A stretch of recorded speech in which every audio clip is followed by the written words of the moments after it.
दोस्तों, आज के वीडियो में हम लोग डिस्कस करेंगे धन के 5 ऐसे यूनिक नियम जो मैंने सीखे हैं। ये नियम को आप अपनी ट्रेडिंग जर्नी में और इन्वेस्टिंग जर्नी में शामिल कर सकते हो। हमारे इस चैनल के ऊपर ऑलरेडी कैंडलस्टिक की सीरीज चल रही है।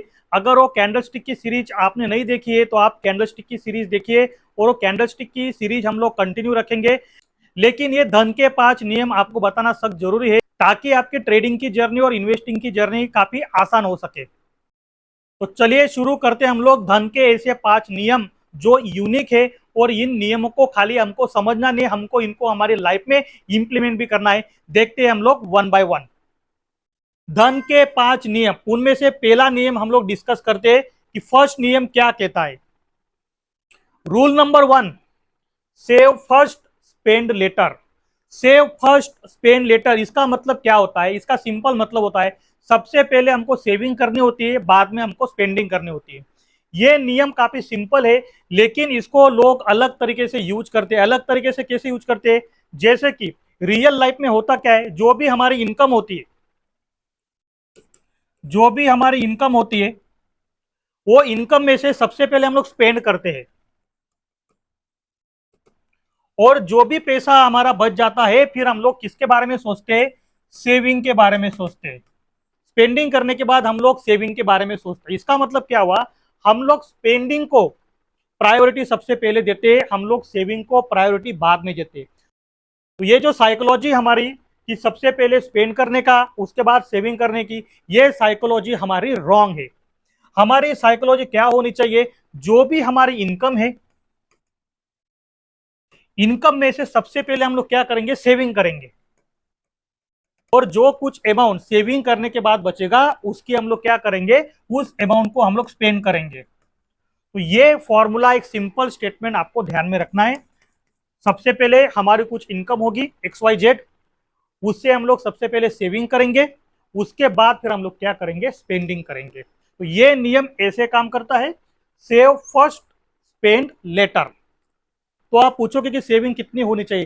तो जो भी आपकी इनकम है उस इनकम का 10% 10% आपको सेविंग करनी होगी। मिनिमम 10% आपकी जो इनकम होगी उस इनकम की आपको सेविंग करना है, और सेविंग करने के बाद उस सेविंग को आपको स्मार्टली इन्वेस्ट करना है। जो भी बिजनेस की आपको अंडरस्टैंडिंग होगी वहां पे आपको उस सेविंग को इन्वेस्ट करना है। अब कुछ लोग बोलेंगे कि हमारी इनकम ही इतनी कम होती है, हम लोग सेविंग नहीं कर सकते। तो एक्सपेंस प्रॉब्लम नहीं होता, कभी भी स्पेंडिंग प्रॉब्लम नहीं होती, इनकम हमारी प्रॉब्लम होती है। तो आपको क्या करना है? आपको फोकस करना है कि आप कैसे आपकी इनकम डबल कर सकते हैं, कैसे आप मल्टीपल सोर्स ऑफ इनकम कर सकते हैं। लेकिन ये जो हैबिट है मिनिमम 10% सेविंग की, इस हैबिट को आपको लाना होगा अपने लाइफ में, उसको इंप्लीमेंट करना होगा।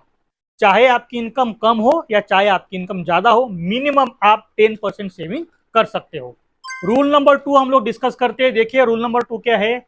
Make money work for you. इसका सिंपल मतलब होता है कि जो अमीर लोग होते हैं, अमीर लोग पैसे के लिए काम नहीं करते, उनका पैसा उनके लिए काम करता है। जो गरीब लोग होते हैं, गरीब लोग पैसों के लिए काम करते हैं। तो यहाँ पे जो माइंडसेट है ये अमीर लोगों का माइंडसेट है, रिच पीपल का माइंडसेट है। जो भी अमीर लोग होते हैं, रिच पीपल होते हैं, वो क्या करते हैं? पैसे को काम पे लगाते हैं। उनका जो पैसा होता है, मनी, वो क्या करते हैं? पैसे को काम पे लगाते हैं, पैसों से कड़ी मेहनत करवाते हैं, और उनका पैसा उनके लिए काम करके देता है। लेकिन गरीब लोग जो होते हैं, पुअर पीपल, काम करते हैं खाली पैसों के लिए। उनकी जो भी एक्टिव इनकम होती है वो कभी इनकम को बढ़ाने के बारे में नहीं सोचते, वो कभी मल्टीपल सोर्स ऑफ इनकम के बारे में नहीं सोचते, वो खाली एक्टिव इनकम के ऊपर डिपेंड होते, और सेविंग किए बिना वो लोग रेंडमली स्पेंडिंग करते रहते हैं।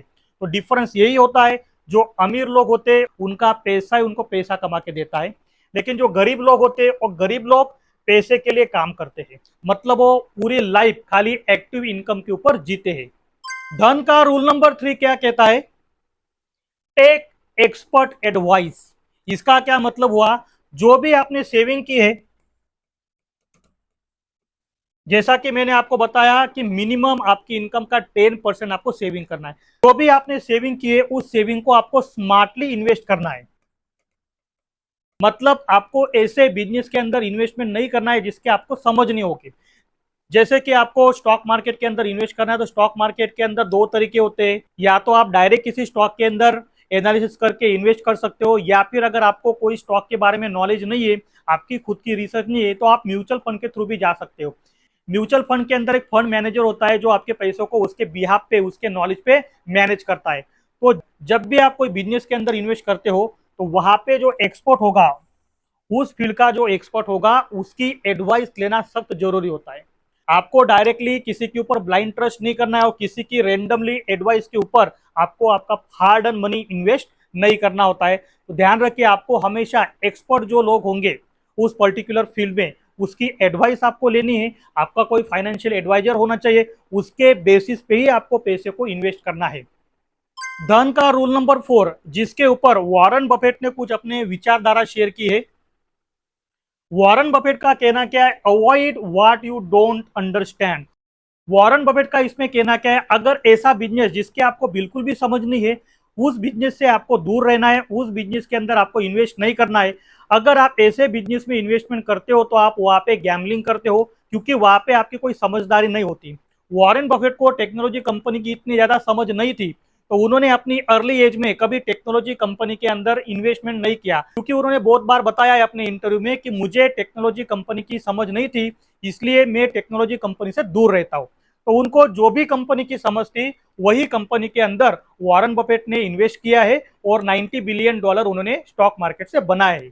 तो सिंपल आपको ध्यान रखना है, जो भी बिजनेस की अंडरस्टैंडिंग आपको नहीं होती, वो कोई पर्टिकुलर स्टॉक होगा या कोई भी फील्ड हो गई, तो वहां पे आपको ब्लाइंड ट्रस्ट के बेसिस पे पैसा नहीं लगाना होता है। धन का 5वां नियम, बी अवेयर ऑफ ग्रीड। लालच से बचो। ह्यूमन बीइंग के जो टॉप इमोशंस होते हैं, फियर एंड ग्रीड, इसमें से ग्रीड जो होती है वो आदमी को अंधा कर देती है।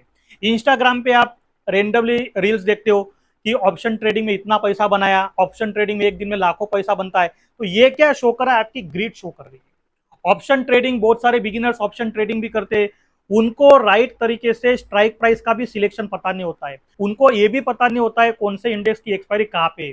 वो खाली हीरो जीरो के चक्कर में ब्लाइंडली वो लोग गैम्बलिंग करते और अपना हार्ड अर्न मनी जो है वो स्टॉक मार्केट में लूज कर देते। तो उसके पीछे का लॉजिक क्या होता है? ग्रीड। ग्रीड के कारण आदमी अंधा हो जाता है। कोई ट्रेड के अंदर अगर उसका प्रॉफिट भी चल रहा होता है, लेकिन वो वहां पे प्रॉफिट बुक नहीं करता, उसको ऐसा लगता है कि प्राइस और ऊपर जाएगी और ऊपर जाएगी, वो मार्केट को ट्रेड नहीं करता, वो खाली अपने इमोशंस को ट्रेड करता है। तो आपको स्टॉक मार्केट के अंदर अगर आपको सक्सेसफुल होना है तो आपको फियर और ग्रीड, ये दो जो इमोशंस है, इमोशंस के ऊपर आपको कंट्रोल होना चाहिए। वॉरेन बफेट ने बताया कि जो भी पर्सन अपने इमोशनल को कंट्रोल नहीं कर सकता, वो पर्सन कभी अपने फाइनेंस को भी कंट्रोल नहीं कर सकता। किसी की भी लुभावनी बातों में आके अगर आप गलत जगह पे पैसे डाल देते हो कि 1 मंथ के अंदर पैसा डबल, 6 मंथ के अंदर पैसा डबल, ये लुभावनी बातें होती है और इसकी वजह से क्या होता है? आपका कैपिटल जो है वो जीरो हो सकता है। और इस मार्केट में जो भी अपना कैपिटल जीरो करता है, वो मार्केट के अंदर खाली एडवाइस देता फिरता है, क्योंकि उसके पास तो कैपिटल होता नहीं है। और स्टॉक मार्केट में जो रॉ मटेरियल होता है वो आपका कैपिटल होता है। अगर कैपिटल ही अगर आपने लूज कर दिया तो पावर ऑफ कंपाउंडिंग का जादू यहाँ पे खत्म हो जाता है। कैपिटल है तो ट्रेडिंग है। तो अगर आपको ऑप्शन ट्रेडिंग की समझ नहीं है तो सबसे पहले आप क्या करना, ऑप्शन ट्रेडिंग पहले आप सीखो। कोई भी ट्रेडिंग, मैं खाली ऑप्शन ट्रेडिंग की बात नहीं कर रहा, कोई भी ट्रेडिंग की अगर आपको कोई भी टाइप की ट्रेडिंग हो गई, अगर आपको उसकी समझ नहीं है तो सबसे पहले आप उसको लर्न करो, उसको सीखो, उसके बाद ही आपको वहां पे स्मार्टली इन्वेस्ट करना है। लेकिन आपको वहां पे रिस्क प्रॉपर मेंटेन करना है, क्योंकि इस मार्केट में रिवॉर्ड किसी के हाथ में नहीं होता है, खाली रिस्क अपने हाथ में होता है। तो ग्रीड को कंट्रोल करो, अपने फियर को कंट्रोल करो। ये इमोशंस की वजह से क्या होता है, जो भी प्रॉफिट हम लोग कमाते हो, प्रॉफिट हमारा हाथ से चला जाता है। तो दोस्तों, आज हमने धन के 5 नियम जान लिए। ये नियम को खाली हमको समझना नहीं है, हमको अपनी ट्रेडिंग जर्नी के अंदर, इन्वेस्टिंग जर्नी के अंदर इंप्लीमेंट करना है। और जो इस चैनल के ऊपर कैंडलस्टिक की सीरीज चल रही है, उसको आप बिल्कुल मिस मत करना। सारे candlestick pattern, single candlestick pattern, double candlestick pattern, triple candlestick pattern, quadruple candlestick pattern, सारे कैंडलस्टिक पैटर्न में यहाँ पे 1 बाय 1 कवर करूंगा। इनको यूज कैसे करना है वो भी वीडियो के अंदर सिखाया जा रहा है। आने वाले वीडियो के अंदर हम लोग चार्ट पैटर्न को भी डिस्कस करेंगे। कोई भी चार्ट पैटर्न अगर बनता है तो उसके पीछे की साइकोलॉजी क्या होती है, उसको कैसे ट्रेड करना चाहिए। ये वीडियो अगर आपको हेल्पफुल लगा होगा तो आप इस वीडियो को लाइक करो, आपके फ्रेंड्स रिलेटिव के साथ शेयर करो और आगे आने वाले वीडियो की नोटिफिकेशन अगर आपको चाहिए तो बेल आइकन आप क्लिक करना मत भूलना, और इस चैनल को आप सब्सक्राइब करना बिल्कुल मत भूलना, क्योंकि इस चैनल के ऊपर हम लोग पूरा फाइनेंस डिस्कस करेंगे। स्टॉक मार्केट होता क्या है, स्टॉक मार्केट में ट्रेडिंग कैसे करते हैं, इन्वेस्टिंग कैसे करते हैं, ये सारी की सारी चीजें ये चैनल के ऊपर डिस्कस होगी। दोस्तों हम लोग जल्दी मिलते हैं नेक्स्ट वीडियो में।